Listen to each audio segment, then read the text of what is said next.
Olá, irmãos, que bom ter você aqui na Escola Bíblica da Primeira Igreja Batista de Irajá para nós estudarmos juntos a boa palavra de Deus. Então, eu te convido a você inscrever-se em nosso canal, ativar as notificações e a compartilhar os nossos vídeos. Você também pode nos seguir nas nossas redes sociais, EBD Igreja de Irajá e Missões Igreja de Irajá. Vamos à nossa lição, vamos orar? Deus, nós te damos graças porque sabemos que a Tua palavra é viva. Pedimos agora que o Senhor fale diretamente aos nossos corações, que seja um tempo dedicado totalmente a Ti, que tudo aqui seja para a Tua honra e glória e que sejamos transformados pela Tua palavra em nós. Essa é a nossa oração e oramos em nome de Jesus. Amém. Hoje nós chegamos à última lição sobre o tema Êxodo. Nós utilizamos para isso a revista Compromisso da editora Convicção. As demais lições sobre esse tema, bem como todas as outras lições da nossa escola bíblica, estão disponíveis na playlist do canal Igreja de Irajá 2. O título da lição de hoje, A Festa da Dedicação. Êxodo capítulo 40, versos 16 e 17. Moisés fez tudo conforme o Senhor lhe havia ordenado. Assim, o tabernáculo foi armado no primeiro dia do primeiro mês do segundo ano. Versos de 34 a 38. Então, a nuvem cobriu a tenda do encontro, e a glória do Senhor encheu o tabernáculo. Moisés não podia entrar na tenda do encontro, porque a nuvem estava sobre ela, e a glória do Senhor enchia o tabernáculo. Sempre que a nuvem se erguia sobre o tabernáculo, os israelitas seguiam viagem.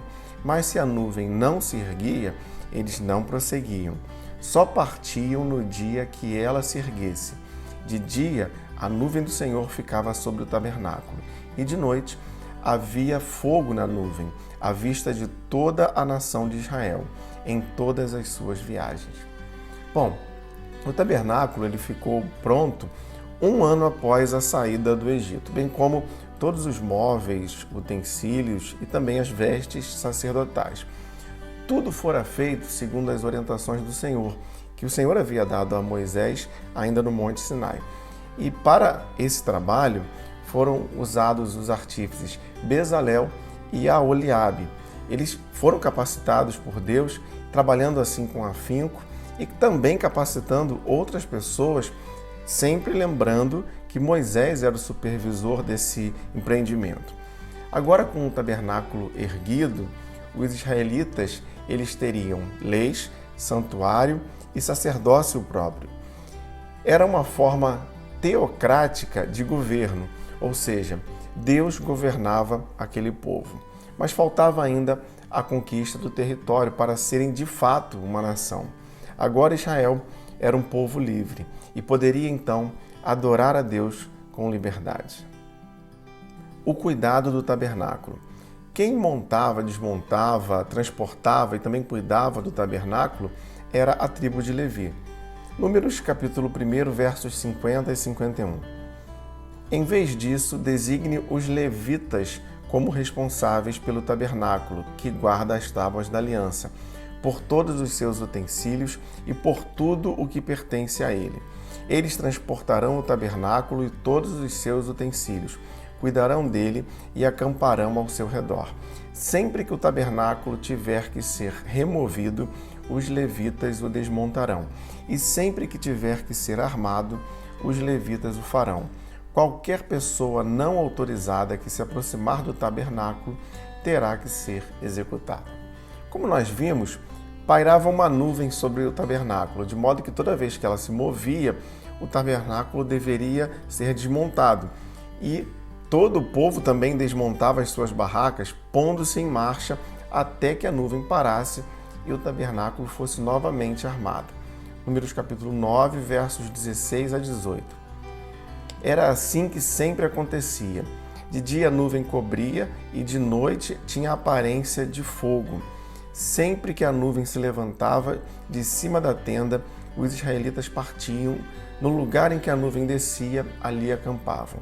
Conforme a ordem do Senhor, os israelitas partiam e, conforme a ordem do Senhor, acampavam. Enquanto a nuvem estivesse por cima do tabernáculo, eles permaneciam acampados. Foram 40 anos de caminhada do Sinai a Canaã. era um trabalho penoso. Foram cerca de 30 paradas e estima-se então que o tabernáculo tenha sido montado e desmontado pelo menos 8 vezes. Após a travessia do Jordão, o tabernáculo ele será visto novamente em Siló. Isso está registrado no primeiro livro de Samuel, capítulo 1, verso 3. Todos os anos esse homem subia de sua cidade a Siló para adorar e sacrificar ao Senhor dos Exércitos. Lá, Ofni e Finéias, os 2 filhos de Eli, eram sacerdotes do Senhor. Já o registro do tabernáculo montado em Jerusalém é datado do reinado de Salomão. As vestes sacerdotais. Êxodo capítulo 28, versos 2 e 3. Para o seu irmão Arão, faça vestes sagradas, que lhe confiram dignidade e honra. Diga a todos os homens capazes, os quais dei habilidade, que façam vestes para a consagração de Arão, para que me sirva como sacerdote. As vestes sacerdotais, elas conferiam, então, dignidade e honra. A ideia era refletir a presença de Jeová sobre o sacerdote. Havia beleza e seriedade nas vestes detalhadas por Deus a Moisés. Elas significavam a honra de exercer o sacerdócio, mas também que o sacerdote, pela santidade do viver, ele deveria ser digno de comparecer diante de Deus. Não adiantaria nada as roupas limpas se o coração e a mente do sacerdote não estivessem dignos.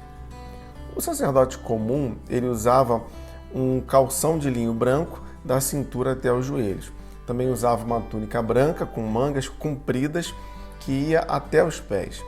E essa túnica ela era atada por um cinto colorido e na cabeça havia um turbante branco. Já as vestes do sumo sacerdote, elas tinham ainda outros complementos. Um manto azul arroxeado, sem mangas, sobre a túnica que descia até abaixo dos joelhos. Na aba do manto havia também pequenas romãs e sinos de ouro. Ressalto aqui que o tilintar daqueles sinos era justamente o som dos movimentos do sacerdote quando ele estava no Santo dos Santos. Sobre o manto havia ainda o colete sacerdotal bordado com várias cores, cada uma com seu significado e entretecido com fios de ouro. Sobre o colete estava o peitoral com 12 pedras preciosas, cada uma com o nome de uma tribo de Israel. E no turbante havia ainda uma lâmina de ouro com a inscrição Santidade a Jeová. Sinais de amor e fidelidade. O peitoral do juiz era uma espécie de bolsa quadrada presa ao colete por meio de correntes de ouro. Ele continha 12 pedras preciosas com o nome das 12 tribos de Israel. Ele ficava então na altura do coração, simbolizando o amor que o sacerdote ele deveria ter pelas tribos de Israel. Êxodo capítulo 28, verso 29. Toda vez que Arão entrar no santo lugar, levará os nomes dos filhos de Israel sobre o seu coração no peitoral das decisões, como memorial permanente perante o Senhor. Dentro da bolsa havia ainda as pedras Urim e Tumim, significando justiça e santidade, que deveriam estar presentes em todos os julgamentos. Êxodo capítulo 28, verso 30. Ponha também o Urim e o Tumim no peitoral das decisões, para que estejam sobre o coração de Arão, sempre que ele entrar na presença do Senhor. Assim, Arão levará sempre sobre o seu coração, na presença do Senhor, os meios para tomar decisões em Israel. Nos ombros havia também 2 pedras de berilo presas ao colete, mais uma vez com os nomes das 12 tribos de Israel, simbolizando a responsabilidade espiritual do sacerdote. Êxodo 28, verso 12. Costurando-as nas ombreiras do colete sacerdotal como pedras memoriais para os filhos de Israel. Assim Arão levará os nomes em seus ombros como memorial diante do Senhor. A lâmina que ficava na altura da testa, com a inscrição Santidade ao Senhor, ela significava que a mente do sacerdote deveria ser santificada. Êxodo 28, versos de 33 a 38. Vale ressaltar que os sacerdotes adentravam ao santuário descalços e usavam durante os rituais incensários com brasas tiradas do altar dos holocaustos. Qualquer outro fogo que fosse utilizado seria considerado estranho, podendo causar até mesmo a morte do sacerdote, como foi o caso de Nadab e Abiú. Levítico capítulo 10, versos 1 e 2. Nadab e Abiú, filhos de Arão, pegaram cada um o seu incensário, nos quais acenderam fogo, acrescentaram incenso e trouxeram fogo profano perante o Senhor, sem que tivessem sido autorizados. Então saiu fogo da presença do Senhor e os consumiu. Morreram perante o Senhor. Todos esses detalhes rituais que deveriam ser obedecidos rigorosamente falavam do amor e da fidelidade que devem ser sempre dedicados ao Senhor. Alguma coisa melhor. Estamos caminhando então para a conclusão desta lição e também de todo o estudo sobre o livro do Êxodo, mas uma pergunta que muitas vezes é feita é por que os milagres do Êxodo não se repetem? Cair pão do céu, jorrar água da rocha, o mar que se abriu ou mesmo as pragas do Egito. Bom, há pelo menos 3 respostas que nós podemos elencar aqui. A primeira é que aqueles milagres eles foram necessários àqueles momentos, daí a sua não continuidade. A segunda resposta seria que Israel continua sendo um milagre, pois historicamente são muitos os fatos que ocorreram contra Israel, mas ainda assim Israel tem sobrevivido de modo sobrenatural. E a terceira resposta, e penso que seja a mais relevante, é que todos os milagres do Êxodo apontam para Jesus. Ele é o verdadeiro pão que desceu do céu, a água da vida. Ele abriu para nós um novo e vivo caminho. Ele enviou o seu Espírito sobre toda a carne. Ele é a luz do mundo. E ainda, depois do Calvário, ele operou o maior milagre, que é a expiação de todos os pecados da humanidade, a salvação. A salvação é o maior milagre que o homem precisa. Eu gosto muito de uma canção do Ministério Diante do Trono que diz assim: o meu Deus é Deus de milagres. Não há limites para o seu poder agir. Realiza o impossível. Para ele nada é tão difícil. É verdade isso. E o maior milagre já operou em mim. E o maior milagre quer operar em ti. Meu irmão, se você ainda não teve uma experiência com Cristo, deixe hoje o Espírito Santo entrar no seu coração e o maior milagre será operado na tua vida. Vamos orar? Glorificado seja o teu nome, ó Pai, pela tua palavra. Muito obrigado porque sabemos que ela não volta vazia, mas ela encontra morada em nossos corações. Nossos anseios, nossos desejos, nossas carências, colocamos em tuas mãos, pedindo que o Senhor haja segundo a tua soberana vontade. E aqueles que porventura ainda não te conhecem, que hoje seja o dia de decisão, que hoje seja operado o maior milagre que é a salvação. Assim eu oro, em nome de Jesus. Amém.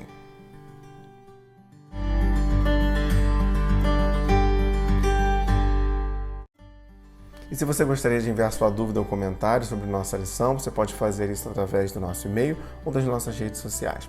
Não se esqueça de inscrever-se em nosso canal, ativar as notificações e compartilhar os nossos vídeos. Você também pode nos seguir nas nossas redes sociais, EBD, Igreja de Irajá e Missões Igreja de Irajá. Muito obrigado por você que nos acompanha na Escola Bíblica da Primeira Igreja Batista de Irajá. Que o Senhor te abençoe. Lembre-se, leia, estude, entenda a Bíblia.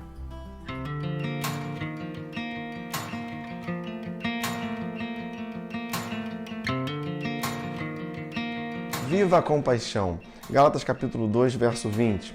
Fui crucificado com Cristo. Assim já não sou eu quem vive, mas Cristo vive em mim. A vida que vivo agora no corpo, vivo-a pela fé no Filho de Deus que me amou e se entregou por mim. Irmãos, esse é o tema da campanha de Missões Mundiais 2022. Viva a compaixão. A compaixão é o desejo de aliviarmos o sofrimento de alguém, uma ação gentil na direção do próximo. Jesus é o grande exemplo de compaixão a nós. Nas Escrituras nós vemos que Jesus olhava as multidões e o texto vai nos dizer que ele tinha compaixão daquelas pessoas. Então essa deve ser uma característica de nós cristãos. Vivermos servindo aos outros, demonstrando compaixão. Seja você alguém que demonstra compaixão, indo àqueles que estão carentes, mobilizando missões, orando pelo trabalho missionário e também ofertando. Viva a compaixão. Que Deus nos abençoe.